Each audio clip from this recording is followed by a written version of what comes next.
Isang araw, naisipan ng lolo niyong lumabas. Tara, may papakita ko sa'yo. Maganda. Kending-kending pa tumatandang ito. Ayaw mo maniwala, mainit na eh. Malamig pa rin ang hangin. Kailangan ng jacket ngayon. Ay, nako. May tingnan mo ba yung mga lupain mo? Pinaluluwag yung soil.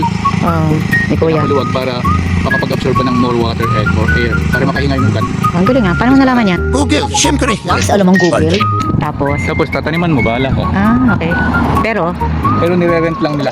pupunta muna sila sa City Hall para magsabi, Ito, mag-request. oo. Tapos babayaran nila yung lahat. Tapos sila na magtatanim. Oo. Ang galing sayang din kasi yung mga lupa. Ay, ito muna namatay na yung mga daw na sibuyas. Hindi yan patay. ano? It's harvest time na, kaya Bakit? pinaganyan nila. Kukunin na yung bunga kasi nandun na. Kita mo?